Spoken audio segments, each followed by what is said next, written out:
Assalamualaikum warahmatullahi wabarakatuh. Sebelumnya perkenalkan, nama saya Sanifera Nikasari dari kelompok A9 dengan NIM G0023 169. Pada kesempatan kali ini, saya akan mempresentasikan laporan hasil praktikum dari anatomi blok 2.1.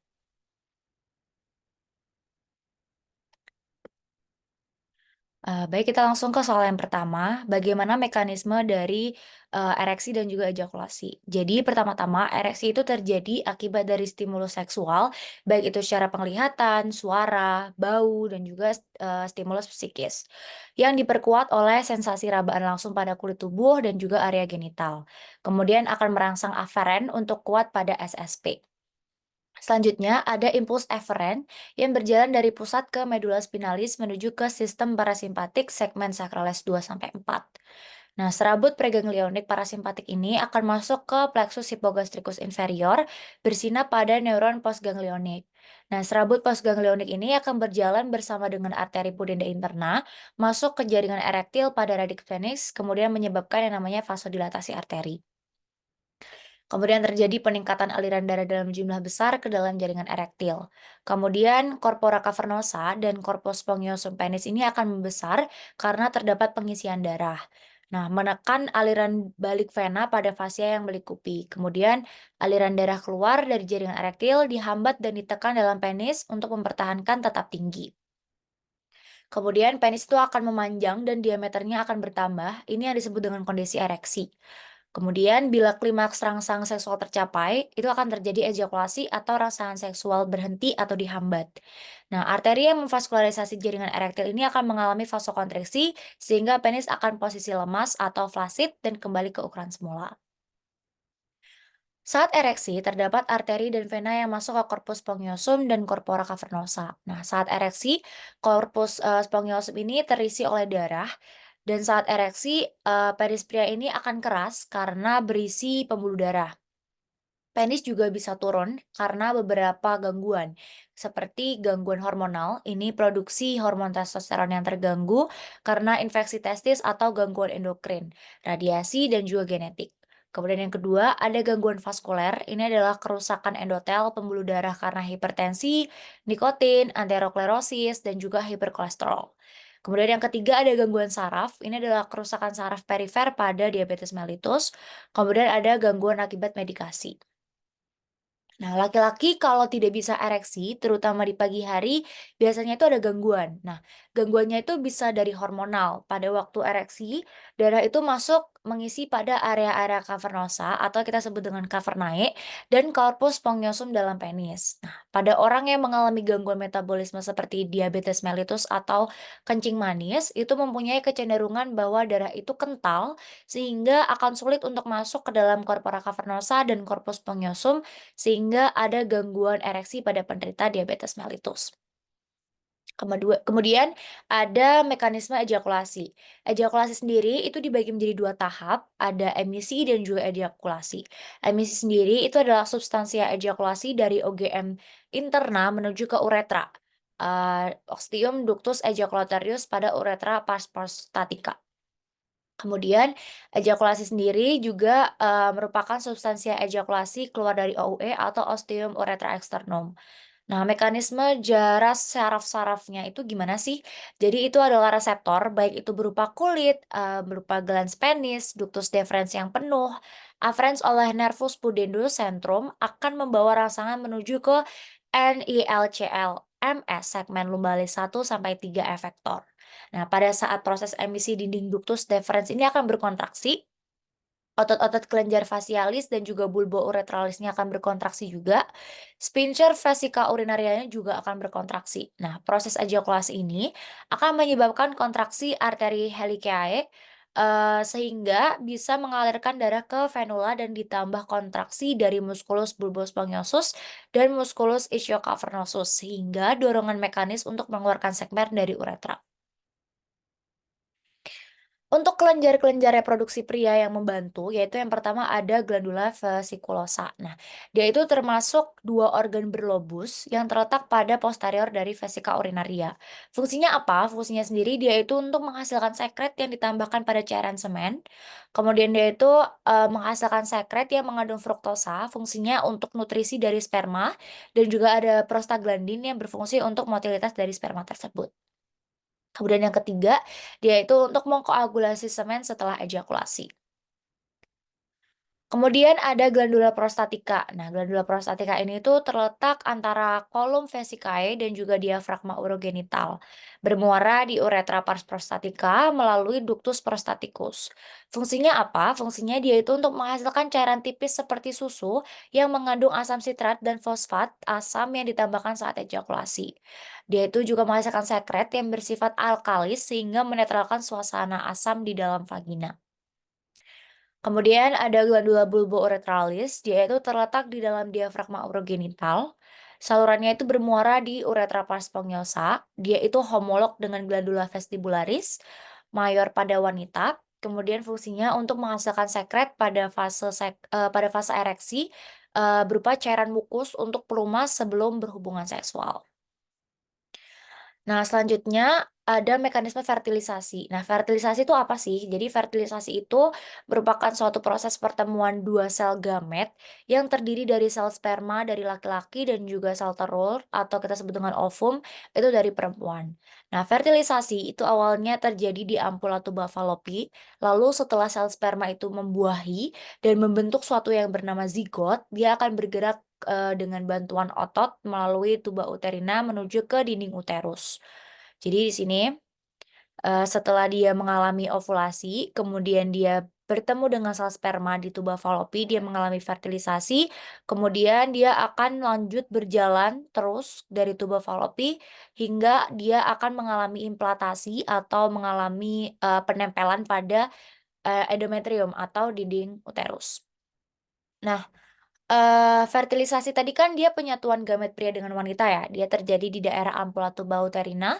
Daerah ini merupakan tempat terluas ya, tempat terluas, tuba dan dekat dengan ovarium.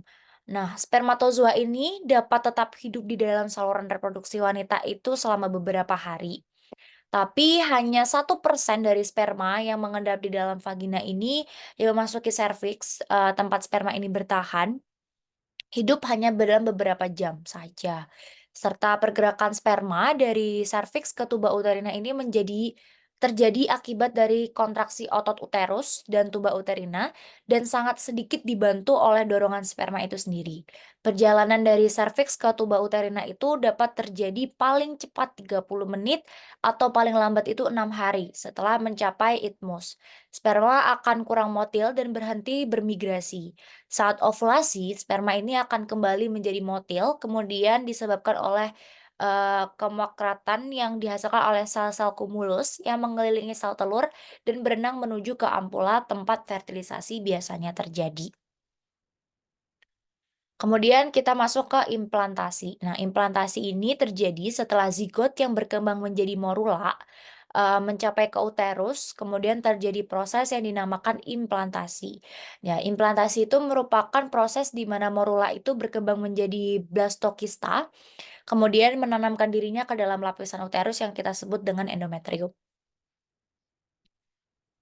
Mmm Jadi pada saat implantasi itu, mukosa uterus itu berada pada fase sekretorik. Nah, selama fase ini, kelenjar dan arteri itu terus bergelung-gelung dan jaringan ini akan menjadi tebal basah.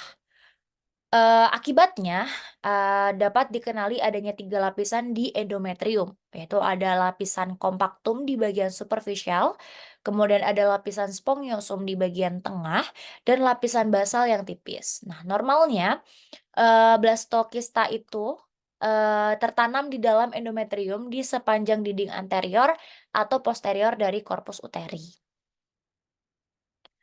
Baik, selanjutnya, adalah arah aliran urin pada tubulus renalis. Jadi yang pertama, urin itu kan mostly dihasilkan atau diproduksi itu di ginjal atau ren. Nah, di beberapa tubulus itu ada yang namanya nefron. Nah, jadi urin itu yang pertama dia itu akan diproduksi dulu melalui nefron, kemudian setelah dia dari nefron, dia akan berjalan menuju ke tubulus contortus proximal. Biasanya di sini itu terjadi namanya reabsorpsi. Kemudian lanjut ke tubulus, descendens ansa Henle, kemudian ada medula berbentuk lengkung atau kita sebut dengan loop, kemudian menuju ke tubulus ascendens ansa Henle, kemudian ke tubulus collectivus distalis, ke ductus collectivus, kemudian ke papilla renalis, ke cales minor, cales, mayor, ke ini salah tulis ya, ini harusnya mayor. Kemudian ada pelvis renalis dan berakhir di ureter sebelum dilanjutkan ke, vesika urinaria dan juga uretra. Nah, jadi ini adalah bentukan dari tubulus renalis itu sendiri. Jadi kelihatan ya di sini tuh ada, korteks sama medula. Nah, mostly itu nefron itu ada di bagian medula. Dia itu, eee, ada di sebelah sini. Kemudian di ductus, contortus proximal tadi dan seterusnya hingga berakhir di ureter di sebelah sini. Dia melewati banyak ya, melewati calyx mayor, calyx minor, dan lain sebagainya. Kemudian, untuk orang dewasa sendiri itu memiliki sekitar 4,5 sampai 5,5 liter darah dalam tubuh. Jadi darah itu akan dibawa menuju ke ginjal oleh arteri renalis ke arterioles. Setelah masuk ke hilus, darah itu akan dibawa menuju ke arteri lobaris untuk masuk ke piramidis renalis. Kemudian darah akan berjalan ke kolumna renalis dengan arteri interlobaris. Setelah itu akan dibawa oleh arteri arcuata untuk menuju ke basis piramidis renalis. Darah kemudian masuk ke korteks renalis melalui arteri arteriales interlobularis. Kemudian darah akan difiltrasi dari berbagai zat yang tidak diperlukan tubuh oleh nefron. Nah, darah ini akan masuk ke kapsula Bowman melalui arteriole afferent. Kemudian terjadi proses fertilisasi di glomerulus dan meninggalkannya lewat arteriole efferent. Tekanan osmosis dan hidrostatis akan menggerakkan air dan plasma darah. Proses filtrasi ini akan menyaring partikel yang sangat kecil. Contohnya apa? Contohnya tuh kayak air, ada ion ion ion organik ion, terus kemudian ada glukosa dan juga sisa metabolisme seperti urea dan kreatinin. Kemudian ada GFR regulation yang berperan penting dalam proses filtrasi ini bekerja karena adanya vasokonstriksi dan dilatasi dari arteriole afferent. Nah, setelah dari glomerulus ini, hasil filtrasi ini akan dibawa menuju ke TKP. Jadi dia akan menuju ke TKP untuk proses reabsorpsi. Kemudian, zat-zat yang masih diperlukan tubuh ini akan masuk ke perirenal kapiler. Setelah itu, urin akan melewati lengkung Henle descendens dan lengkung Henle ascendens. Konsentrasi dari urin ini akan semakin pekat karena adanya proses osmosis.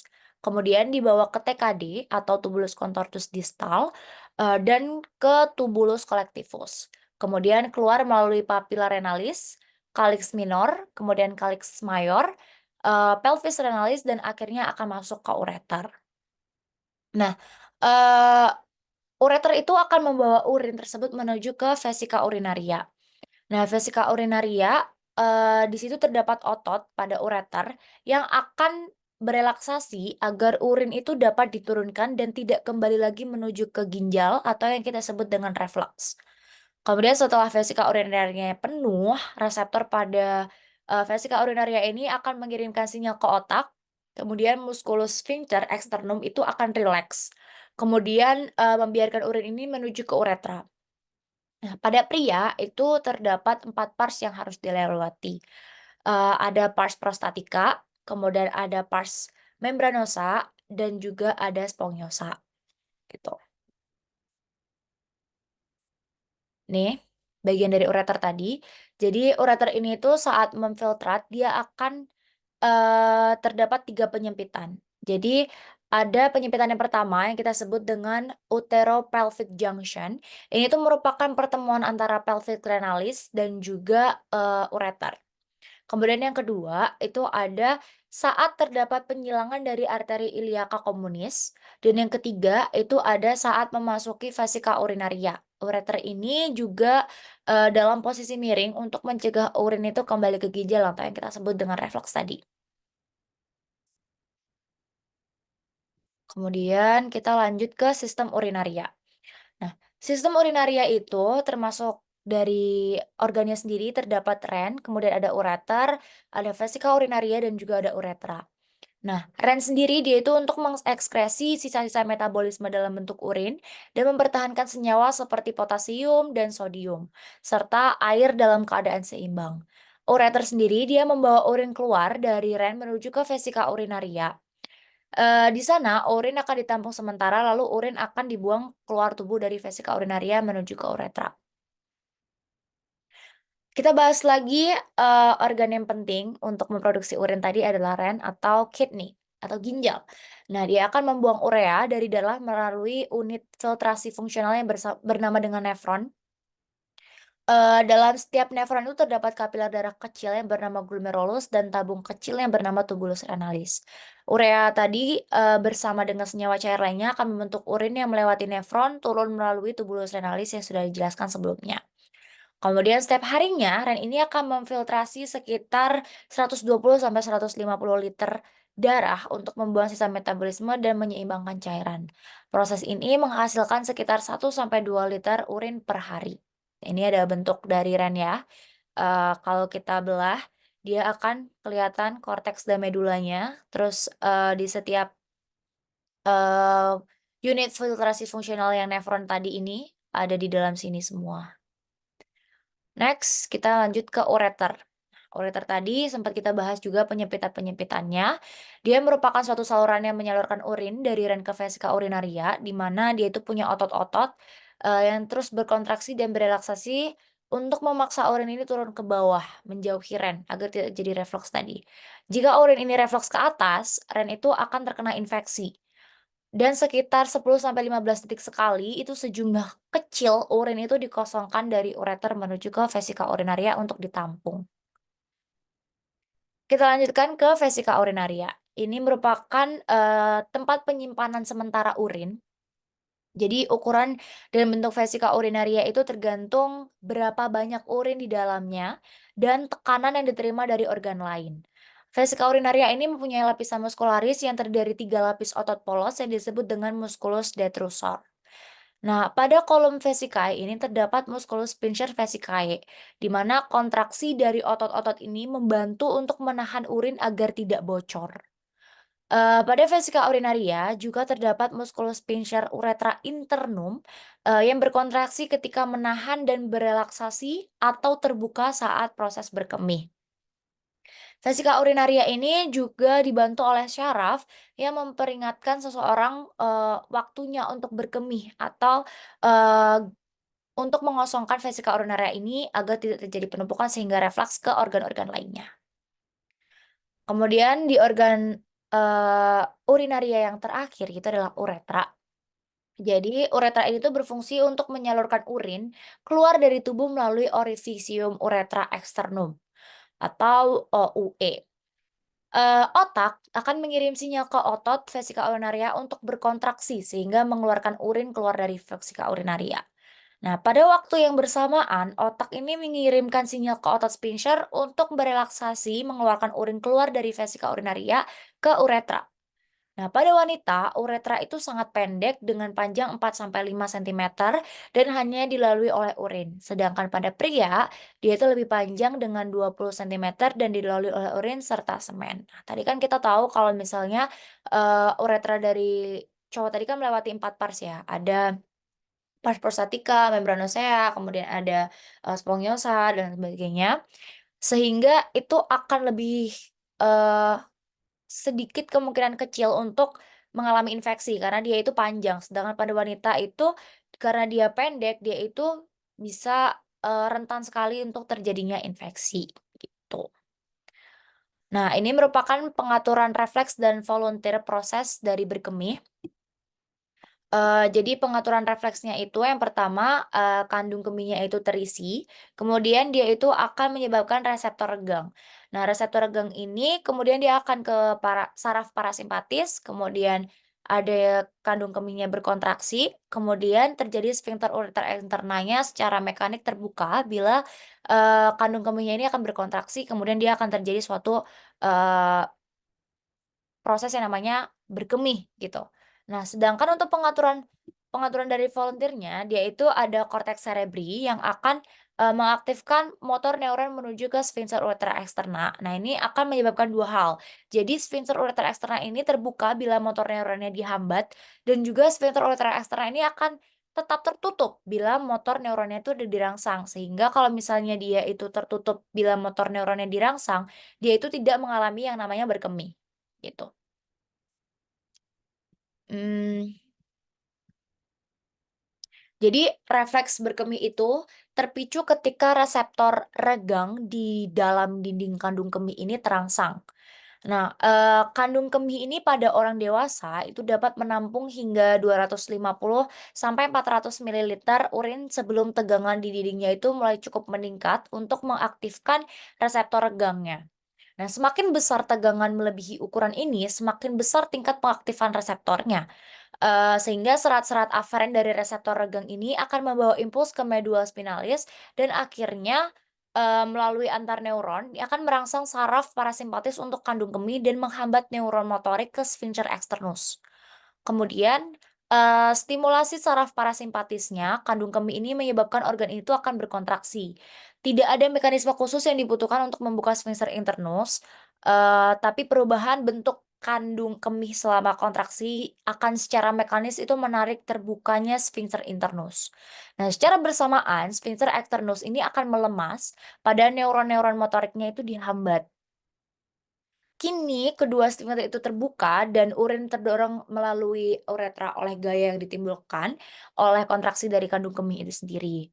Kemudian refleks berkemih ini yang seluruhnya adalah refleks spinal akan mengatur pengosongan kandung kemih pada bayi ataupun pada orang dewasa setelah kandung kemih ini terisi cukup untuk memicu refleks. Kemudian akan terjadi yang namanya proses berkemih gitu. Sedangkan kontrol volunteer berkemih tadi, selain memicu refleks berkemih, pengisian kandung kemih ini juga menyadarkan yang bersangkutan akan keinginan untuk berkemih. Jadi kayak alarm lah, body alarm kita untuk, "Oh, ternyata ini sudah cukup penuh, jadi harusnya kita keluarkan dengan cara berkemih tadi." Nah, persepsi penuhnya kandung kemih ini akan muncul sebelum sphincter externus ini secara refleks melemas, kemudian memberi peringatan bahwa miksi akan segera terjadi. Akibatnya, kontrol volunteer berkemih ini yang dipelajari selama toilet training pada masa anak-anak itu dapat mengalahkan refleks berkemih, sehingga pengosongan kandung kemih tidak berlangsung sesuai keinginan yang bersangkutan, dan bukan ketika pengisian kandung kemih pertama kali mengaktifkan reseptor regang. Jika waktu refleks miksi tersebut, dimulai kurang sesuai untuk berkemih, maka yang bersangkutan dapat dengan sengaja mencegah pengosongan kandung kemih dengan mengencangkan sphincter externus dan diafragma pelvis. Ini kayak, kita itu bisa menahan kencing kita gitu. Kemudian impuls excitatorik volunteer dari korteks cerebri akan mengalahkan sinyal inhibitorik refleks dari reseptor regang ke neuron-neuron motorik yang terlibat. Kemudian otot-otot ini akan tetap berkontraksi dan tidak ada urin yang keluar. Nah, berkemih itu tidak dapat ditahan selamanya karena kandung kemih juga akan terus terisi dan sinyal refleks dari reseptor regang itu akan meningkat seiring dengan waktu. Akhirnya, sinyal inhibitorik refleks ke neuron motorik sphincter externus ini akan menjadi sedemikian kuat sehingga tidak lagi dapat diatasi oleh sinyal excitatorik volunteer sehingga sphincter ini akan melemas dan kandung kemih secara tak terkontrol akan mengosongkan dengan sendirinya. Jadi, itulah kenapa kalau misalnya kita itu udah nahan terus, pada akhirnya juga kita akan terus kebobolan gitu loh, kita akan kencing di tempat gitu. Itulah kenapa kita itu nggak boleh sebenarnya untuk menahan kencing kita itu terlalu lama, karena bisa menimbulkan, beberapa infeksi serta penyakit-penyakit, bawaan lainnya, gitu. Sekian dari saya, untuk laporan praktikum anatomi blok 2.1. Wassalamualaikum warahmatullahi wabarakatuh.